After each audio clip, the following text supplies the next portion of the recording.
Nosso cérebro está muito viciado em pico. Então eu tenho um pico extremo de É a mesma coisa que prazer. você passar o videozinho aqui e passar as relações, assim. É isso. Vai passando. É isso. Olha o Tinder. Era É. o menu, exatamente, né? Essa daqui eu não gosto. Não Essa daqui, gosto. Então, a gente ficou muito viciado nessa perspectiva gasosa de relacionamento. Ah, eu fico com você enquanto me interessa e me dá prazer. Se amanhã você não me dá prazer, eu te descarto. Aí eu vou atrás de outro prazer. E aí é prazer financeiro, é prazer sexual, é prazer existencial. Um casamento para durar 25 anos? Que é isso?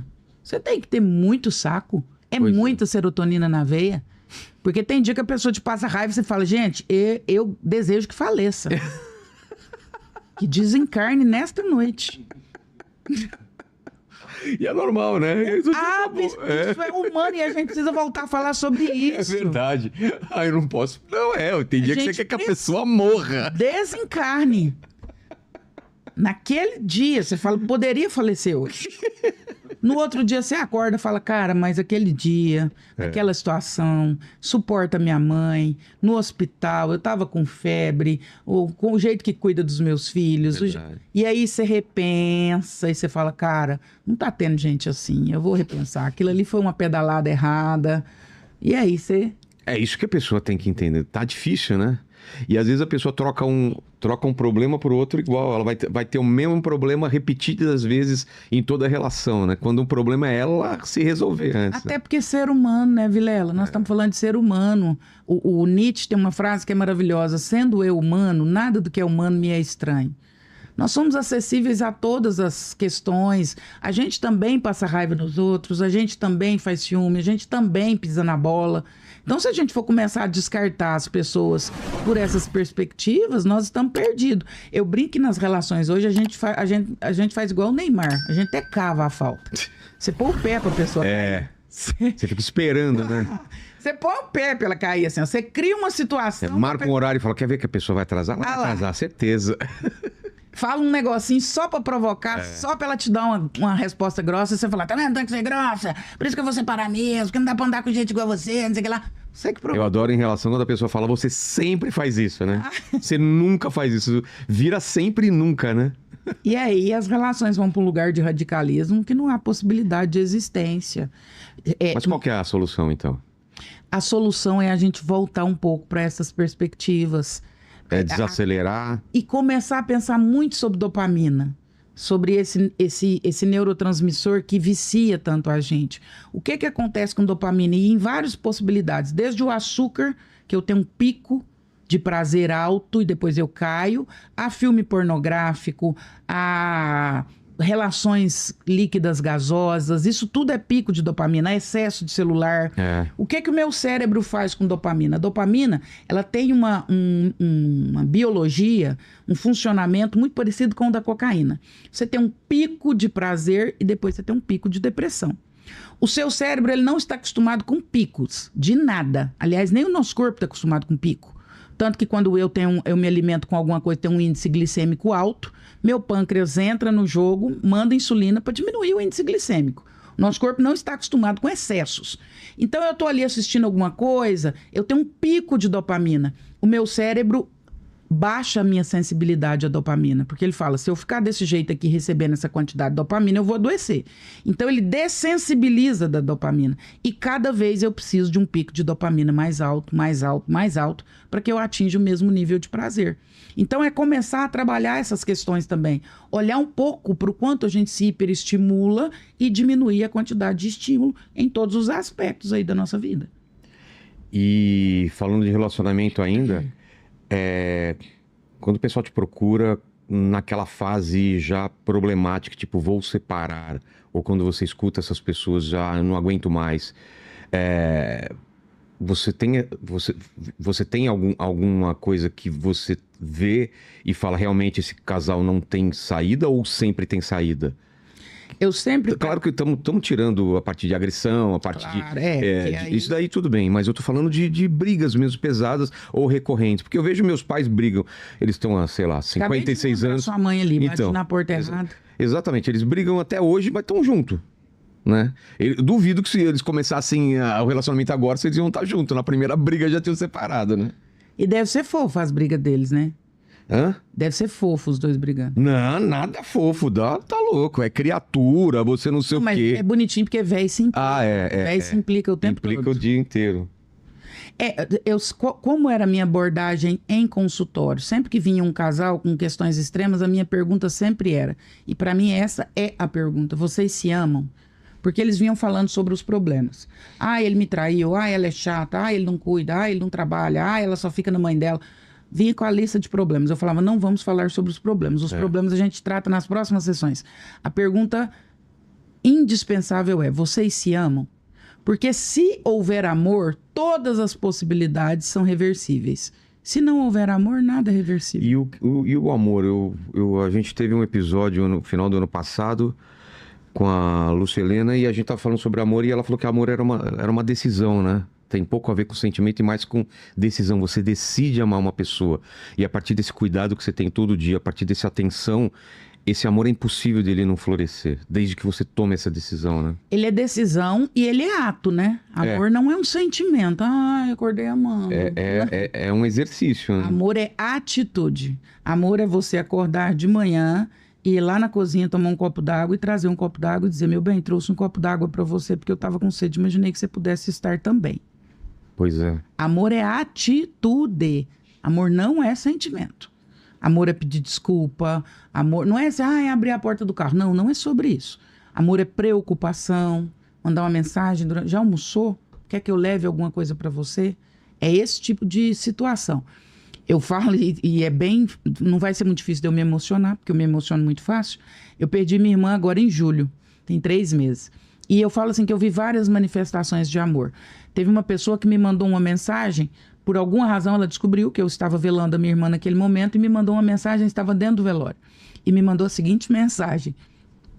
Doutora, estou aqui no velório, não a conheço, o meu sonho é te conhecer e te dar um abraço. Mas hoje o dia não é para isso.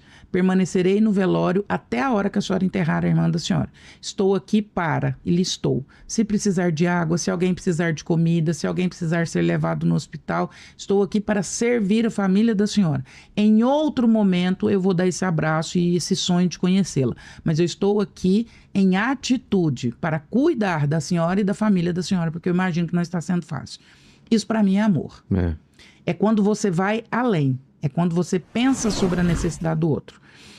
E aí é uma coisa que a gente perdeu muito e que as pessoas antigas tinham muito. É você bater na porta do outro e falar, eu fiz um bolo de fubá, queria trazer um pedaço pra você aqui. Pois é. Essa era comum. Ontem foi o lançamento do livro e as pessoas só entravam na livraria se fossem comprar o livro, porque era noite de autógrafo, não dava para receber todo mundo, milhares de pessoas. Uma pessoa ficou lá no vidro, batendo, me dando tchau, eu fiz assim, entra, e pedi para liberar. Aí ela veio com um guardanapo e me entregou, falou, doutora, eu não pude comprar o livro da senhora, mas eu gostaria do autógrafo da senhora, a senhora autografa aqui no guardanapo, porque eu quero levar essa lembrança. Falei, por que você não pôde comprar o livro? E ela começou a chorar, ela disse, porque eu não tenho dinheiro, mas em algum momento eu vou ter e eu quero levar esse livro. Eu falei, o livro é seu. Catei o livro, autografei e entreguei. Eu acho que atitude, ela fala muito. E é tão pouco e é tão simples. O que você pode fazer pelas pessoas que estão ao seu redor? O que você pode fazer pela pessoa que trabalha dentro da sua casa? É justo você passar um Natal com a sua mesa regaçando de trem, sobrando, o dia vai jogar fora, e a sua funcionária está fazendo o maior esforção para conseguir comprar um peru. Então, assim, essa conta para mim, ela não fecha. Então, são coisas tão minúsculas, que a gente pode fazer como atitude de amor pelo outro e a gente não faz. E todo mundo pode fazer alguma coisa. Todo mundo. Ninguém é tão pobre que não possa fazer. O cara que recolhe o lixo na porta de sua casa, é você perguntar, 3 horas da tarde, se fosse você, talvez você estaria com sede, com calor. É você perguntar pro cara, véi, tá com sede? Correr lá dentro com uma garrafa e entregar. Não é possível que você não tenha um copo d'água para dar para uma pessoa. Então, amor, para mim, são essas atitudes diárias. Tanto que Jesus é muito sábio, né? Teologicamente ou psicologicamente, do jeito que você quiser pensar ele, ou filosoficamente. Jesus diz que amar não é uma escolha. Amar a todos. Jesus manda a gente amar a todos, amar a Deus. Inclusive os inimigos. Aí você fala, não, mas que difícil. Uma coisa é amar, outra coisa é gostar. Jesus não mandou a gente gostar de todo mundo. Gostar é conviver. Gostar é querer na sua mesa. Gostar é chamar para tomar um vinho. Gostar é querer ver o futebol junto. Amar é para todo mundo. Amar é um copo d'água, é um respeito, é um desejar bem. Isso é amar. E isso dá para fazer até pelo cara que tá lá na colônia penal. Pois é. E ainda falando de amor, o problema de hoje em dia no mundo é falta de amor, realmente, você acha? Porque eu acredito. vendo as redes sociais e esse ódio, essa falta de paciência, né, que as pessoas têm. Eu acredito profundamente. Falta. E qual é a raiz disso, essa falta de amor? Nós fomos nos distanciando daquilo que nos era mais precioso, né, Vilela? A vida ela não é muito complicada, ela é bem simples. Também acho. É simples. Se você começar a olhar para aquilo que é mais precioso, não precisa ampliar, não. Nós começamos a escrever livros sobre propósito. Qual o meu propósito? Não, propósito é muito grande. Arruma sua cama. Trata bem sua funcionária. Seja idôneo com as pessoas. Vamos voltar ali. Faz o dever de casa primeiro. Se você fizer o dever de casa, aí você amplia. Aí você queira virar Mahatma Gandhi, Madre Teresa de Calcutá. Mas primeiro arruma sua cama. Cuida do seu quarto. A pessoa não arruma a casa e quer consertar o mundo, né? Preocupa com quem vai usar o banheiro depois de você.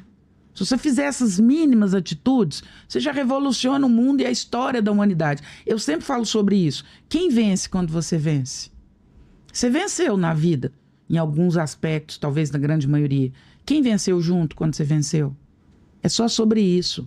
Quando eu venço, um monte de gente precisa vencer junto comigo. Eu preciso carregar. Agora, graças a Deus, tive a oportunidade de trocar minha casa, comprar uma casa que eu gostaria de ter. Quando eu entrei para dentro da minha casa, eu imaginei o que a minha funcionária sentiria. Ela nem casa própria tem. Você já imaginou? Ela trabalhando numa casa daquela grande, cheia de coisa lá, e ela pensar que ela nunca teve uma casa no nome dela com 60 anos de idade? Quem vence se você vence? E aí eu falei para ela, vamos lá, vamos comprar a sua casa? Agora a gente pode, agora nós vamos comprar a sua casa. E o quanto ela ficou emocionada de trazer o papelzinho e dizer, patroa, com 60 anos eu vou ter uma casa no meu nome. Isso não é boniteza, isso não é caridade, estou aqui falando para impressionar ninguém, não. Quem vence quando você vence. Se você vence sozinho, você não venceu. Você só é famoso, você não fez sucesso. Fazer sucesso é quando todas as outras áreas da minha vida são contempladas. Quando eu sou uma pessoa melhor, quando eu faço as pessoas melhores ao meu redor, aí eu fiz sucesso. Senão eu só fiz fama. Fama não vale nada. Então vai virar agora uma consulta pessoal. E quando você... Eu concordo muito com o que você fala, assim, que quando você vence, muitas pessoas vencem com você. Mas e quando você tem essa responsabilidade nas costas de que você não pode falhar porque muita gente depende de você? Isso é uma... Quando você chega numa idade, você vira o pai dos seus pais. Você vira... você tem funcionários, você tem um pessoal todo que, se você tá mal, se você adoece, se você não tá bem de cabeça, todo mundo é influenciado por isso. E essa carga, como você resolve? Porque muitas vezes é uma coisa imensa para carregar, né? Você precisa trabalhar isso dentro de você e entender qual que é o seu lugar no mundo e a que você foi chamado, né? Alguns foram chamados para ser ovelha, né? Tá ali no meio do redil, no meio do... E alguns foram chamados para ser pastores. E eu acredito muito que isso a gente não escolhe. Grandes poderes, grandes responsabilidades. Isso a gente não escolhe. Eu também passo por isso. Hoje a nossa empresa tem um monte lá de funcionário e é exatamente isso. Eu falo, se a minha cabeça não estiver boa, mas isso não tem muita escolha, não. Algumas pessoas nascem com esse chamado, com essa perspectiva e é abraçar essa responsabilidade. Super concordo com você. Não é leve, não é fácil. Tem hora que dá vontade de desistir. Essa semana eu estava lendo a biografia de Santos Dumont, você deve conhecer, né? Sim. Quando ele viu que o avião dele estava sendo usado pela guerra, ele entristeceu tanto que morreu logo depois. Não sabia desse detalhe, né? Santos Dumont, ele sonhava com as alturas, mas ele pensava assim, isso aqui vai ser maravilhoso. Nós vamos diminuir distâncias. De repente, ele vê o avião dele, a invenção soltando dele. bomba. E aí, na biografia fala, e ele se arrependeu amargamente, adoeceu e nunca mais foi o mesmo. Em alguns momentos... Às vezes, a gente pensa em desistir. Eu acho que você já deve ter pensado. Sim. Eu acho que quantas vezes você deve ter tomado ir pro meio do mato e falar, já tenho o que eu preciso, eu não preciso mais passar por isso. É sobre isso. Eu passo por isso todos os dias.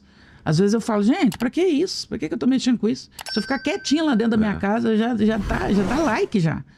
Mas existe um chamado. Aí você encontra uma pessoa na rua, por exemplo, como eu encontrei outro dia, que disse assim, eu faço quimioterapia assistindo o episódio que você fez com o Vilela toda semana, e eu só suporto a quimio porque eu fico assistindo aquele episódio. Doutora, dá tanto enjoo, mas eu fico ouvindo você, e aí eu ouço os outros episódios do Inteligência Limitada, é o que tá me fazendo dar conta de fazer a quimioterapia. Aí você respira e fala, cara, é por esses que eu vou continuar. Não são pelos que metem o pau, não é pelo hater, não é pelo cara chato pra caramba, que fala merda sobre a gente, que a gente não precisa ouvir. Outro dia eu falei isso, eu ouço coisas que minha mãe e meu pai nunca falaram pra mim. Pois é. E que eu não preciso ouvir, que eu tenho certeza que você também não precisa. Mas aí, de repente, vem alguém e diz uma coisa dessa. Vem alguém e diz, eu tava pensando em suicidar. E eu ouvi aquilo que você disse, fez toda a diferença. Entretenimento de qualidade. Aí você fala, cara, eu vou seguir mais um tiquinho. Eu vou mais um pouquinho. E aí, a gente segue. E quando esse cansaço, ele vai pro físico, né? Porque às vezes você não faz um esporte que você demanda muito do teu corpo e você só mental ou só coisa de responsabilidade e isso vai pro corpo, né? Você acorda cansado, você vive cansado. Como resolver isso? Existem 3 tipos de cansaço. Tem o cansaço físico, tem o cansaço emocional e tem o cansaço existencial.